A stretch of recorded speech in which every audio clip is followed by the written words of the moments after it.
ଗତକାଲି ନିଖୋଜ ଥିଲେ ଦଶମ ଶ୍ରେଣୀ ଛାତ୍ରୀ। ଆଜି ଜୟରାଟ ଗାଁ ପୋଖରୀରୁ ମୃତଦେହ ଉଦ୍ଧାର। କାଲି ସ୍କୁଲରେ ଥିବା ପରୀକ୍ଷାକୁ 10 ବଜେ ପରୀକ୍ଷା କେନ୍ଦ୍ରକୁ ଗଲାବେଳେ ପରୀକ୍ଷା ସମୟ ଶେଷ ହୋଇଯାଇଥିଲା। ରାତିରେ ଘରୁ ପଳାୟନ କରିଥିଲେ। ପରିବାର ଲୋକେ ନିଖୋଜ ଥିବା ନେଇ ଥାନାରେ ଦେଇଥିଲେ ଏତଲା। ପୋଲିସ ବିଳମ୍ବିତ ରାତି ପର୍ଯ୍ୟନ୍ତ ଖୋଜାଖୋଜି କରି ନିରାଶ ହୋଇଥିଲେ। ଘଟଣାସ୍ଥଳକୁ ଯାଇ ସ୍ଥିତି ଅନୁଧ୍ୟାନ କଲେ ଏସିପି କିଶୋରନଗର 21 ନଂ ସମିଶ କିଶୋରନଗର ଥାନା ଅନ୍ତର୍ଗତ ଜୟରାଟ ଗ୍ରାମରେ ଆଜି ଗାଁ ପୋଖରୀରୁ ଜଣେ ଦଶମ ଶ୍ରେଣୀ ଛାତ୍ରୀଙ୍କ ମୃତଦେହକୁ ପୋଲିସ ଉପସ୍ଥିତିରେ ବାମର ଦମକଳ ବାହିନୀ ଉଦ୍ଧାର କରିଛି। ମିଳିଥିବା ସୂଚନା ଅନୁଯାୟୀ ଜୟରାଟ ଗାଁର ସଞ୍ଜୟ ସେଠୀଙ୍କ ଝିଅ ସାଗରିକା ସେଠୀ ବୟସ 15 ବର୍ଷ ଜୟରାଟ ହାଇସ୍କୁଲରେ ଦଶମ ଶ୍ରେଣୀରେ ପାଠ ପଢୁଥିଲେ।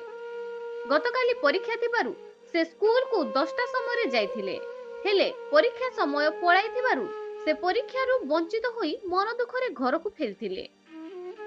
ହେଲେ ଘରୁ ରାତିରେ ପଳାଇଥିବାରୁ କିଶୋରନଗର ଥାନାରେ ପରିବାର ଲୋକେ ଝିଅ ନିଖୋଜ ଥିବା ନେଇ ଲିଖିତ ଅଭିଯୋଗ କଲା ପରେ ପୋଲିସ ବିଳମ୍ବିତ ରାତି ପର୍ଯ୍ୟନ୍ତ ଚାରିଆଡେ ଖୋଜାଖୋଜି କରି ନିରାଶ ହୋଇଥିଲେ। ଆଜି ଗ୍ରାମର ଲୋକେ ପୋଖରୀକୁ ଗାଧେଇବା ପାଇଁ ଯାଇଥିବା ବେଳକୁ ଜଣଙ୍କର ମୁଣ୍ଡ ଭାସୁଥିବା ଦେଖି ପୋଲିସକୁ ଖବର ଦେଇଥିଲେ।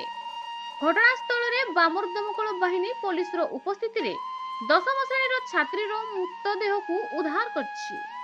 ଘଟଣାସ୍ଥଳକୁ ଏସିପି ରାହୁଲ ଜୈନ ପହଞ୍ଚି ସ୍ଥିତି ଅନୁଧ୍ୟାନ କରି ସାଇଣ୍ଟିଫିକ ଟିମ୍ ଡକାଇ ଛାନଭିନ ତଦନ୍ତ କରିଥିବା ଜଣାପଡ଼ିଛି। ପୋଲିସ ଏକ ଅପମୃତ୍ୟୁ ମାମଲାକୁ ରୁଜୁ କରିଛି। ଏହି ଘଟଣାକୁ ନେଇ ଅଞ୍ଚଳରେ ଆଲୋଡ଼ନ ସୃଷ୍ଟି ହୋଇଛି।